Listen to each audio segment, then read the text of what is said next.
Hello, everyone. Look, welcome back. I am pumped up, excited. I have my sister here. You all know me, Sheila Robinson-Kiss with the lift. I'm bringing you the best information to uplift your soul. But I'm here today with my sister, not sister as in soul sister, but sister as in grew up in the hood together, shared the same bed, told ghost stories like the bio Sib ship sister. I want to welcome my sister, Dr. Ula Z, Nasia Sarancioni Ula Z, to the program. I call her Sean. So, hey, what's going on? I'd love for you just to tell the folks who you are. I could go, but I'd take up the whole program. Thank you, Sister Sheila. Yes, to those of you who didn't get that, we are sisters, like sisters, same mama, same daddy, same, one and the same. Okay. Again, my name is Nasia Sarancioni Ula Z. I just want to share parts of my identity, who I am. Who I am is a curious human. Who I am is just a student and a learner by nature. I'm a teacher. Professionally, I work as a board certified behavior analyst. I'm an administrator at an online institution, institution of higher education. And for the past 13 years, I've had the honor of supporting and serving about 16 adult clients in the state of Illinois, only because I just can't let them go. And they are like the absolute joys of my life and that work and all the people it puts me in contact with. And I am just an almost 52-year-old human, just enjoying the journey of life. Yes. And I've happened upon some technology that my sister has invited me on her platform to share, right? And I'm excited to be here because I'm standing for people, for a breakthrough, healing. I love it. I'm standing and I'm relentless, right? What I'm standing for is that everybody within the sound of my voice receives the message we're about to share in service of healing and transformation and a breakthrough. You know, absolutely. And what I love it that we are standing right here together. And I want to get into this topic, as they say, let's do this straight, no chaser of acceptance. Yeah. And we have both had our own sacred journeys. Part of that journey has intertwined. How could it not? We've shared so much of our lives together. But what I love is what I've witnessed in your work, particularly over the last 15 years, with this body of work around acceptance.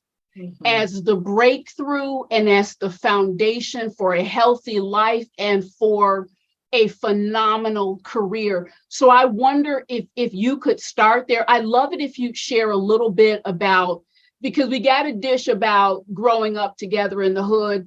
I love it if you share a little bit about the unusual circumstances of our upbringing and why that acceptance has been so critical for healing and moving forward. Absolutely. I would love to share that, Sheila, because when we show up, people hear us and they look at us and they look at the accolades and they're like, the hood, like what? Look, y'all, let me break this down. We grew up in the hood. We had a very, very unique and unusual circumstances as children. We grew up in an area in Illinois, outside of Chicago, that our neighborhood was not predominantly Black. We grew up in an all-Black neighborhood. And at the ages of 6 and 7, we were taken outside of our neighborhood to attend a very affluent, private, predominantly white, might as well say all white, because I was the only little Black girl in my class, all white school. And we attended that school from the ages of 6 and 7 until we were 13 years old. So what happened is it created a very... You want to say a little bit about how, because people say the hood, affluent, private school, those two don't match. You want to say a little bit about how that I dealt can. with? So, well, let me talk about when I say the hood, let me kind of operationalize that a little more. We grew up in a neighborhood that was high crime, high poverty, low income. The schools weren't very good. And for several years, we ended up taking 2 public buses across town to this very affluent private school. We went to school, we were educated with the children of doctors, children who were upper middle to upper class socioeconomically, children who had, I mean, all of us, we slept, my mother, me, Sheila, and my other sister, we all slept in one bedroom, okay? But the children we went to school with had huge houses, not only houses, but they had second homes, vacation homes. So truly, we were in an environment with the most affluent families in the area that we lived in. And they very much looked at us, and I don't know how this occurred to you, Sheila. Yeah. But the way it occurred to me, as I reflect back on our childhood, we were kind of looked at as the charity cases, right? And we went there as an act of charity. We don't need to get into that whole story, but they picked up the tuition, the school did. We got into some issues where we needed to get out of that school environment that we were in. So we very much were looked at as the charity cases because we were receiving charity each month to stay. So we call it what it is. We were. But I will tell you that experience certainly shaped both of our identities. As most of you are aware, we both went into helping professions, largely finding healing we went to heal others by first using our professions to heal ourselves, right? I entered my career as a special education teacher, really searching for answers around my own childhood and making meaning about what happened in my own childhood. I recently shared, Sheila, and you know this, just my story of being a selective mute, right? And all those years I spent in silence. Right now, I have the language to share what that experience was and what it meant. As a young person, I didn't, and that meaning really came from studying in the context of my profession. So long story short, we do have a very unique upbringing that's brought us to this point today. And what I would love to do, Sheila, is share a little bit about the role of acceptance, because both of us have had to really be with our lives, right? Yes. And what I'm going to say is that acceptance, for me, it helped move me through and past difficulty. So I want to talk a little bit about accepting, and I want to make a distinction, because when I start talking about acceptance, what people usually do is conflate it with approval and agreement. No, there are so many parts of my life to this very day that I don't approve of, I don't agree with, things that are in the world, but I accept it. I'm accepting life on life's terms. What does that mean, right? I accept it so I can move with it, I can move through it, and I can plan for it. So many times life comes at us, right? Life doesn't come at us slow. It comes at us fast. It comes at us dynamic and robust, right? And if we stay stuck on almost perseverating on these problems, on the things that we don't want to be with. We can't plan to move through and pass. So that acceptance, right? Accepting, what are things that I'm accepting today? There are parts of the world that I don't like. I don't like that racism exists, Sheila. I don't like it, but guess what? I accept it. I accept that it's here. I accept it because when I accept it, I develop a plan to move through it. I develop a plan to move past it. Again, does that mean I like it? No. Does that mean I agree with it? No. But I'm going to accept that it's here. And when I accept it, I can be with it and move through and pass it. There's freedom in that. There's liberation in that. And there's a life full of possibility in acceptance. I think so much of my training as an educator, as a behavior analyst, has been get past the hard feeling, avoid the hard feeling. What I'm telling you is accept the difficulty. Accept it, embrace it. When you develop that capacity to really be with things that are hard, that's when life changes. Sean, one of the things I love where you're going with this, and a common area of study for both of us is this mental health space inside of family systems, if you will. And we know that point of origin, and when I say point of origin, the family system, the environment that you grew in, that's really where we're baked and cooked.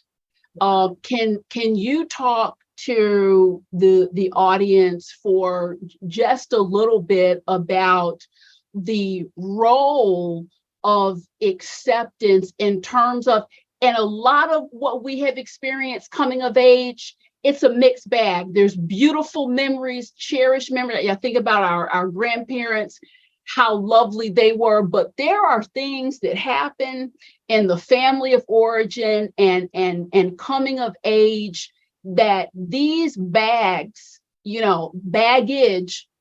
can travel with us. I think about, the woman I am today, and I'm a work in progress, full transparency.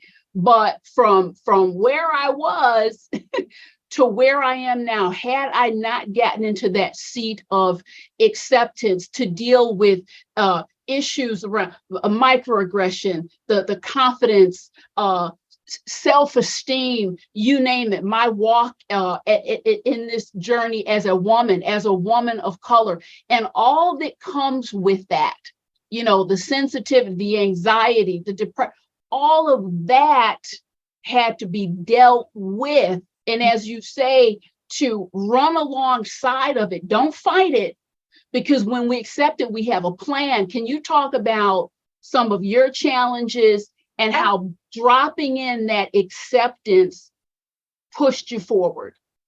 Absolutely, would be honored to. So let me start here. Let me start in the here and now. For me, that means starting with self. Okay. One of the things that I had to accept, right, is some of the messaging that I received as a youngster. You remember, what did they say about me? She's too quiet. She's too sensitive, right? I heard that. And for many, many years, I wouldn't accept that part of myself. The story I told myself is quiet and sensitive is bad. You should not be that. Right? You should not be quiet. You should not be sensitive. You should change that about yourself. That's resistance. Let me tell you what happened when I accepted that part of who I am. Quiet and sensitive, right? That piece. I have made a living because I am a quiet and sensitive person. And I transformed what that meant for me, okay?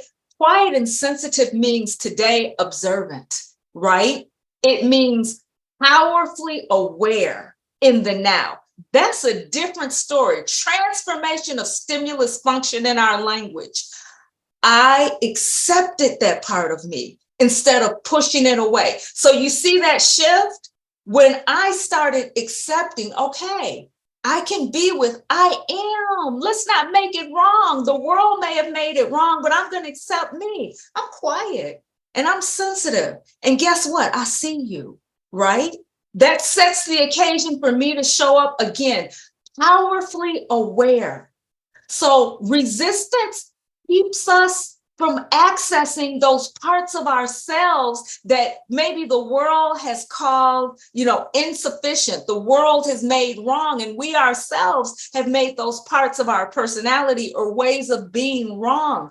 When we can open up and accept it, whatever it is about yourself, when you open up and accept all of who you are, it creates a new possibility for showing up in the world powerfully with more openness, more aliveness. So I want everybody to think, what has somebody said to you? You're too what? You're too this, you're too that, you're not enough. Okay, if you've embraced that, I ask you to accept it. And accept it is something that you can be with. Do you follow me? So much of at least my life, a good part of it when I was younger, was in response to trying to be someone or something that I thought the world wanted me to be. And when I just started accepting all parts of me, a new human being emerged from that. And quite frankly, I saw it. I saw the transformation take hold. And I will tell you right now in your life, being the wonderful thing about siblings and family, especially if you get along, they are the keepers of the history, if you will. And so watching you evolve and blossom, I can say that the woman who is sitting here, and you're at your finest. You are functioning on full throttle, all cylinders. And what's exciting, God willing, there's just more of that to come. So I watched you take this full-bodied embrace of all of who you are. And what has been very tremendous for me is watching you claim all the goodies that would have been left on the table. You're very humble, but you're a woman, you're a world traveler, you're on and off the planes every week, lecturing around not the country, but around the world. And I saw you go back as a result of, this is who I am, no holds barred, no more apologies, embracing all of me. World, here it is. You can take it or leave it. So can you say a couple words about, to people who are struggling in this area of validation and still looking for that stamp of approval, USDA grade A, all right. Yes. Those folks who are right there, it may be a person, it may be an institution, it may be a group that you're waiting to validate you. Can you talk about the role of acceptance for someone who's in that space? Absolutely. So again, let me start here and now with myself. One of the things that helped me is taking small steps, right? This transformation around self as process, self as context, self-awareness, self-knowledge takes time, right? Transformation of, I call it, I'm a behavior analyst, transformation of stimulus function, how we relate to ourselves. And when we want to transform into a very healthy self-concept, takes some time. So first thing I'm going to say is be gentle. Be gentle. Nobody, when I was younger, I didn't get that lesson until later, but I want to invite everyone to be gentle with yourself. You are a work in progress, You're evolving day by day. We call that self in process. You are in process. So embrace that. I'll share this as a personal part of my journey. In just in a couple short weeks, I will be 52 years old. And it's interesting when you get up here at this big age, I call it just my big queenly age. It's interesting to hear the stories. Welcome to the 50s. Okay, these stories, people will say, I'll hear women of this big queenly age say, I feel unseen. I don't feel heard. I feel invisible. Look, I have an invitation, right? Accept all of who you are. I am accepting my almost 52-year-old self radically. What does that mean? I am not 20. I will never look 20. I don't want to look 20. I don't want to be 20. But let me tell you what I do, because I accept myself and I accept this beautiful part of my life. I've embraced an exercise regime, right? I feel and look, if you will, better than I did 20, 30 years ago. You do. Radical acceptance, right? I want everybody to sit with what I'm about to say. Embracing almost 52 and doing whatever I can to live a great life at 52, because this is a subtle shift, but you'll feel it, is entirely different than trying to capture who I was at 25. It's a different energy. I'm accepting who I am, accepting that I will never be that 25-year-old girl again, but I emerge as a powerful, healthy woman at the big age of 52. Dr. Ulazi, Sean, Nazia, look, I don't know about you. Yeah, I do know about you because you just said it. From the bottom of my heart, for the men and women who are listening to this, and anyone, like you said, that big juicy age, and embrace it, baby. You know, wherever you are, 30s, 40s, 50s.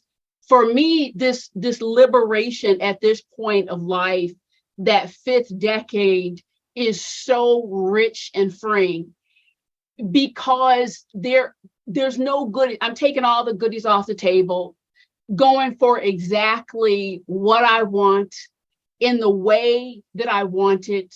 And I want to talk a little bit about the celebrations of embracing the evolution. And we all know we're a work in progress. I don't sit here and profess to have it all figured out, but I can tell you it's really a juicy existence, okay, to be moving inside of. So can you talk to us a little bit about the power of celebrations inside of acceptance? Because we all have stuff we need to work on. Some of it we'll be working on the rest of our life, but I'm a big believer in we got to celebrate the juiciness of what is working and how far we've come. Can you talk about that?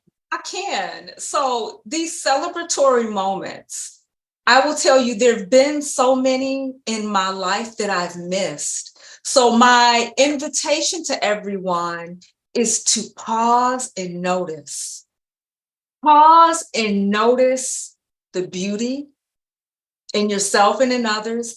Pause and notice the brilliance in yourself and in others. One of the gifts of being at this big age is that I have developed the capacity to stop and just look, right? And look and wonder. Like when I saw Sophie the other day, Sheila, I just stopped. My daughter. Yes. And I'm looking at my niece, and it's in wonder. I'm noticing the miracle of life, that this little baby girl is growing into a young lady. I look and see the miracle of my son, who is now 24 years old. I think the gift, life is such a gift. If you can just stop, pause, notice, be curious, that's what sets the occasion for celebration. Yes. That truly, I think we all get so busy chasing the dream, right? And I was there, you work and you go to school and you doing all the things. But my invitation to you is take time for that pause. Take time to notice and be curious. Then the celebration will come, right? I think we forget just how much there is to celebrate. And I'm certainly at a place now where I celebrate the small things. I don't know if I've told you this, Sheila, but I've started running again, Yeah. right? And I have made it now. I can do up to 3.5 miles without stopping. I haven't been able to do that in years. Huge celebration. And what am I celebrating? I'm celebrating and thanking my body for what at almost 52, it's still able to do for me. Yep. I'm thanking that I'm not there yet, but God willing, one day I will have grandchildren. And I'm thankful that I have the presence of mind to preserve my body, to get on the floor and play with them. That's right. So my invitation, everybody who's within the sound of my voice right now, pause and notice the brilliance in people. It's funny how we can all take for granted the brilliance of the people that live in the house with us. Yes. Right? Notice them. Notice the awe and the wonder they bring into your life. Notice the awe and the wonder you bring in your own life. Right?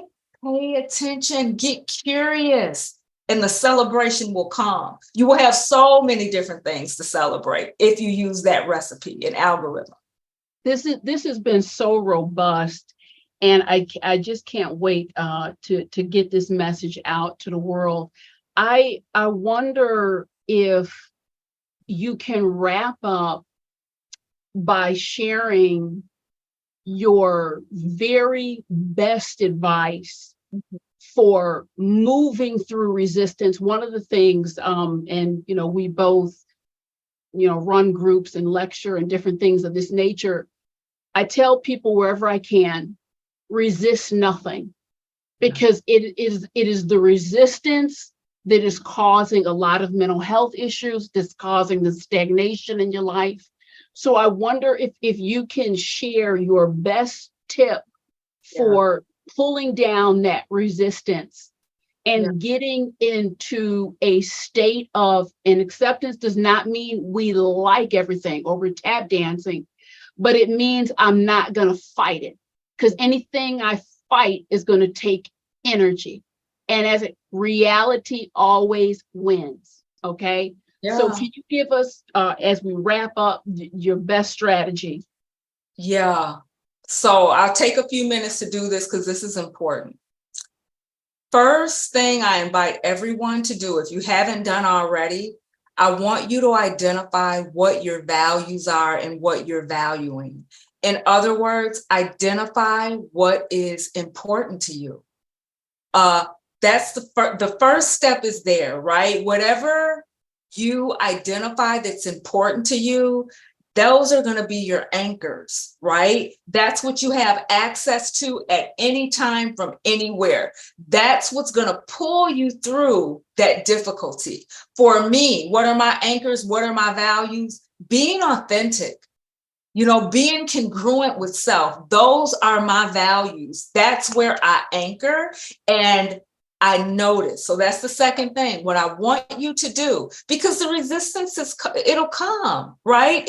You're a human being. Resistance, we as human beings are wired to resist things that are difficult, things that are uncomfortable. You can't escape it. So the first step, right, is to ask yourself, first step is to notice it. Right. But the only way you notice it is if you're conscious of what your values are, what matters to you. So when that resistance shows up, when those tough emotions show up, I want you to, without really judging it, I want you to notice and get curious. Start asking yourself, what is that about? Boy, I'm really angry right now. Where is that coming from? Well, oh my goodness, I'm scared. I have a visceral reaction. Get curious. Be with those emotions and start asking, what is it about? Next step, and this is why knowing what your values are is so important. I want you to ask yourself this: how is this emotion serving me? Is this pulling me closer to what it is that matters to me, or is it pulling me away?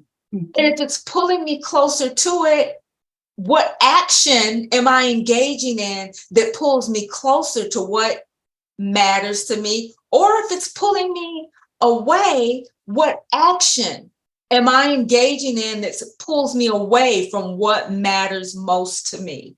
I will tell you that practice of identifying my values and becoming very aware of what pulls me towards what matters and what pulls me away from it has changed my life.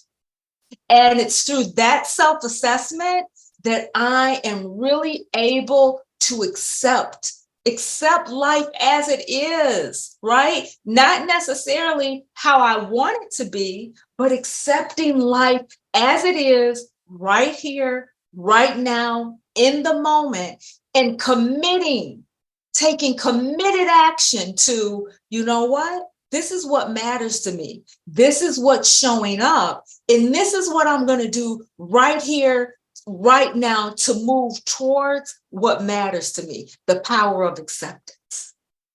I love that. Dr. Nasia Cirincione-Ulizi, my sister, I'm so proud of you, proud to call you my sister. This evolution I've witnessed, everyone, you can see it, you can feel it. It's the real deal. Thank you so much for sharing your wisdom. And everyone, if you're like me, you're gonna rewind this, listen to it 2 times, 3 times until it seeps down, this message about acceptance into your soul. Doctor, thank you. You're welcome. Thank you for having me so much.